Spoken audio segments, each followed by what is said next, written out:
Un beau plancher verni, une plage propre. Depuis quelques jours, le centre d'activité nautique de Côte-Blanche est remis à neuf. On va réinstaller le karcher, on va retirer le jet, je vais préparer la rallonge. Les tâches ont été effectuées par des personnes exécutant des mesures d'intérêt général. Les tiges, les travaux d'intérêt général, une alternative à l'incarcération ou à l'amende. Les tiges concernent des personnes ayant eu des contraventions de 5e classe ou ayant commis des délits tels que la dégradation de bâtiments ou des vols. Il n'est donc pas rare de voir des tiges effectuées par des jeunes et des moins jeunes. Alors qu'il était condamné à 3 mois de prison, Pierre fera finalement 2 semaines de tige. Pour le centre, ce coup de main est un réconfort et un soulagement. Là actuellement il travaille sur le deck, donc ça c'est un travail qui était prévu depuis un moment qu'on n'avait pas encore eu l'occasion de faire. Et donc là il traite le deck et ça permettra d'apporter une meilleure longévité au deck. Quand il y a les vacances scolaires, un petit peu avant, ils passent, ils font le nettoyage. Ça permet aux enfants d'avoir un site qui est propre et puis aussi ils enlèvent tout ce qui est papier, bouteilles de verre cassées. Donc pour les enfants, c'est plus de sécurité, quoi. Dans chaque repas, tu insistes un petit peu plus, tu vois. Comme ça, le produit descend bien entre les lattes. Les tiges sont encadrées par Christophe, un employé de la province sud. Les horaires de tige vont de 7h30 jusqu'à 16h. Le reste du temps, les personnes exécutant des mesures d'intérêt général peuvent profiter de leur temps libre dans un cadre bien éloigné de celui du camp Est. Après la tige, le soir, Pierre peut rentrer chez lui. Pierre ne s'en cache pas, entre la prison et ses travaux, la question ne s'est même pas posée. J'ai commencé à 7h, je termine à 11h pour le temps de repos de midi. Ouais. Moi, je reprends à 1h, je termine vers 16h. Et du coup, ça a l'air de bien se passer. La sanction ne risque-t-elle pas alors d'être prise à la légère ? C'est vrai que parfois on pourrait croire que la sanction peut être petite ou faible par rapport à la gravité des faits, mais je pense que tout est en adéquation, c'est quand même fait correctement. Jusqu'à présent, en 2 ans et demi, on n'a pas eu de récidive. En tout cas, moi, je n'ai pas réaccueilli des personnes que j'avais déjà accueillies. Selon Christophe, on compte 80% de non-récidives sur ce type d'alternative. La province sud fait ses tiges essentiellement au sein des structures sportives ou des travaux pour la préservation de l'environnement.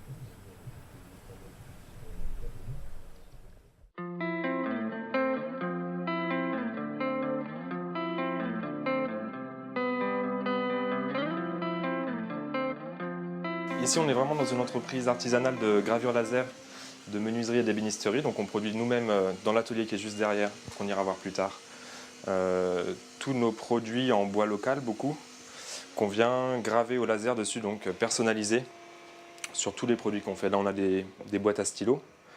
Donc on peut venir rajouter un nom, un prénom, que ce soit sur le stylo ou sur la boîte. Et on est sans cesse en train de développer un peu toute notre gamme de produits, de refaire les designs, de représenter des choses un peu nouvelles. Et on a aussi du coup le cœur de l'activité, c'est la graveuse laser.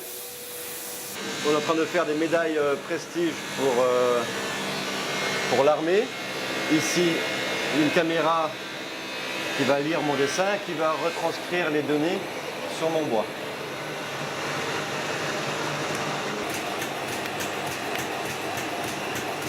À la base, nous, on voulait vraiment faire que de la production locale. Donc ce qu'on avait dans notre showroom, dans notre atelier, là, c'est vraiment que des produits fabriqués en local.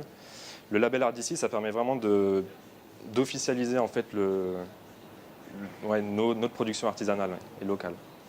RDC, c'est une marque collective qui a été développée par la Chambre des métiers et de l'artisanat. Donc c'est vraiment quelque chose qui est tout récent, ça doit faire 6 mois, qui est là pour en fait démarquer la production locale de l'importation. RDC, c'est une marque collective.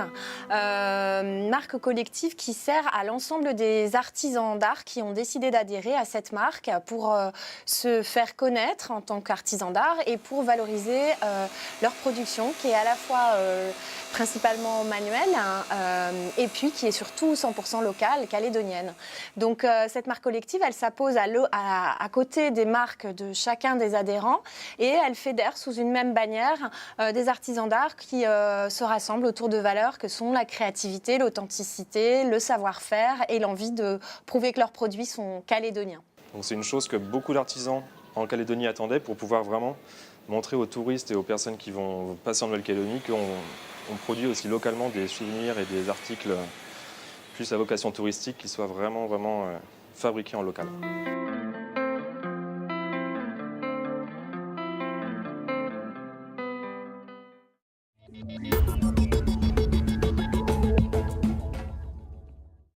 Ici, ça va être un poêlé qui va être là.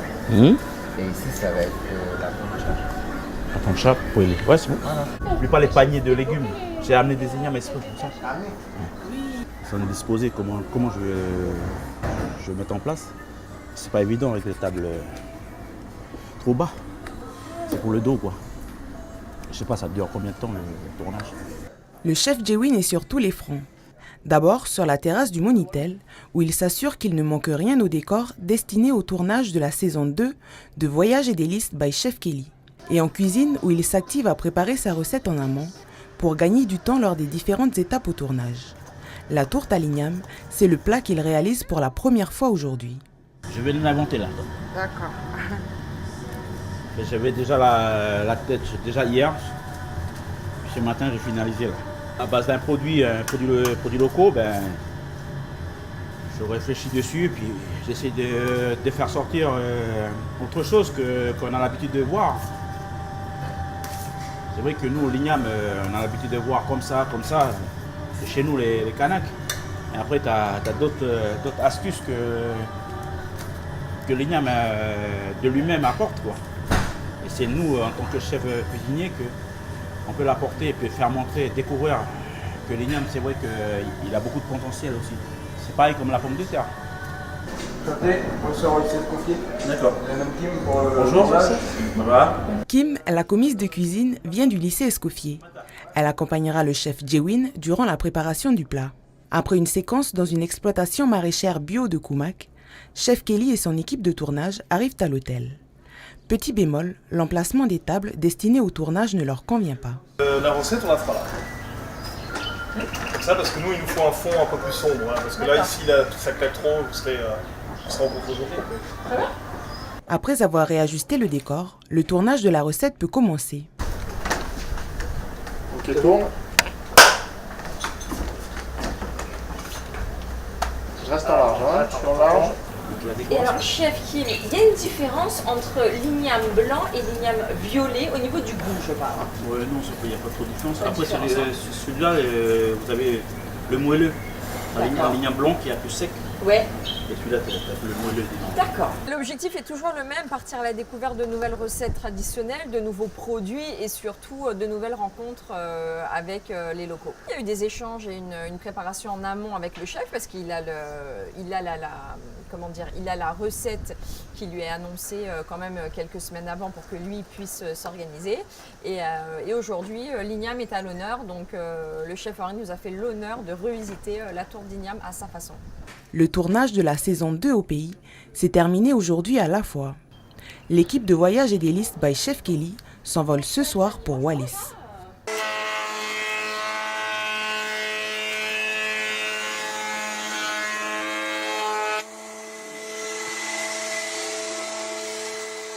Pour fabriquer un ukulélé, la première étape à faire, c'est déjà de choisir son bois. Alors ça, c'est important de choisir le bois qu'il faut. Hein. Donc moi, je travaille là aujourd'hui. Je vais vous montrer avec les bois que je travaille en ce moment. Il y a du sapelli qui vient d'Afrique et du kauri qui vient de Nouvelle-Zélande. Donc on va choisir un ukulélé, un modèle qu'on va mettre dessus. On va couper puis on va les assembler. Pour donner un petit peu de couleur avec le kauri, là, on fait un petit mélange.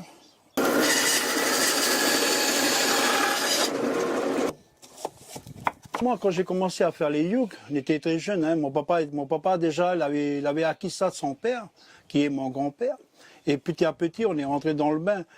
On n'avait pas, avant, il n'y avait pas autant de machines comme vous voyez aujourd'hui. C'était tout fait à la main. Les yuks, c'était taillé avec les tronçonneuses, c'était coupé avec des arbres d'abattis, avec la râpe à bois. La fabrication du ukulélé, c'est pas difficile, hein. C'est simple. Voilà, faut bien prendre les étapes, hein, de ne pas brûler les étapes, d'aller doucement. Faut pas se presser. Voilà pour la partie collage. Hein.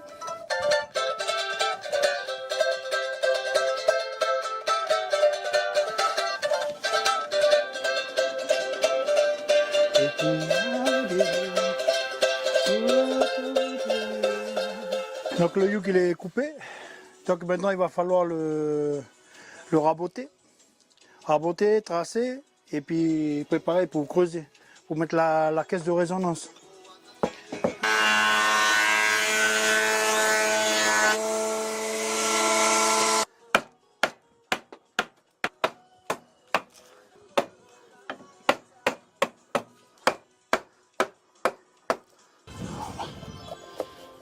La caisse de résonance, coller, mettre les repères, tracer, découper tout. Une fois que tu l'as verni, il faut le laisser sécher. Le temps de séchage, tout ça, du vernis, tout dépend du temps. Hein. Et après, on assemble, on met les clés, on met les fils, on met tous ces choses-là, les réglages et tout ça. À peu près 4-5 jours hein, pour faire. La personnalisation des ukulélés, c'est au choix du client. Nous, on a un catalogue sur lequel on a des motifs déjà faits. Et les gens, ils peuvent amener leurs motifs. Alors dessus, les motifs, ils sont faits en pyrogravure. Hein. Pour moi, c'est une passion. C'est une passion et puis c'est une joie de vivre. Faire de l'artisanat, c'est une joie de vivre. C'est travailler le bois, c'est quelque chose d'important pour moi. Hein. Voilà, on a toujours travaillé le bois, j'ai toujours fait ça. Et puis, j'aime ça.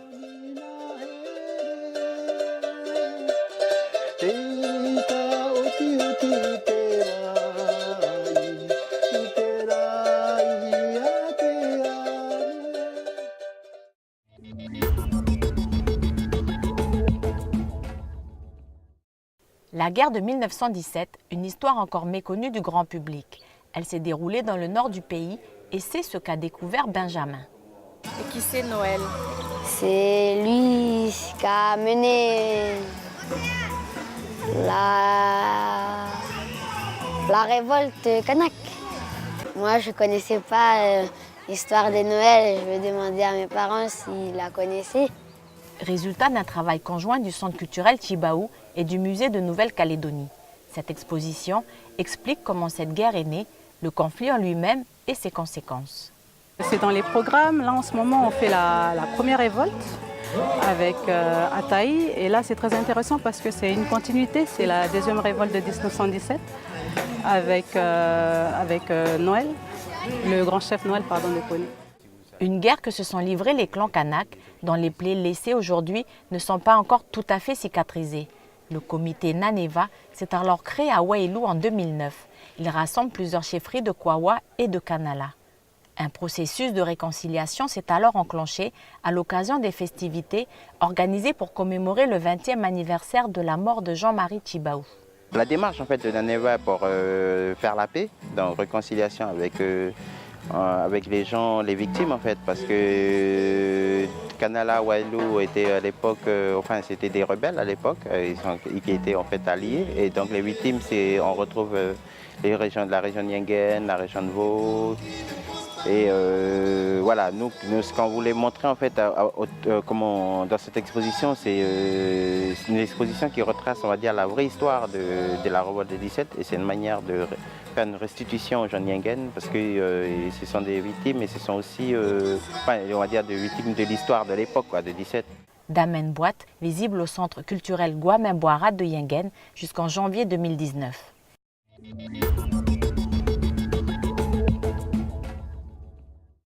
C'est ici que pour la 11e fois depuis le début de l'année, la Serpentine est de nouveau victime d'un incendie criminel. Pas moins de 200 mètres de tapis sont sous les cendres. Hélène est originaire de Poya et mariée depuis plus de 30 ans à Kwawa. Ce matin, elle est venue vendre quelques affaires au vide-grenier organisé par la mairie. Face aux multiples incidents qui se déroulent au sein de la commune, Hélène ne trouve pas les mots.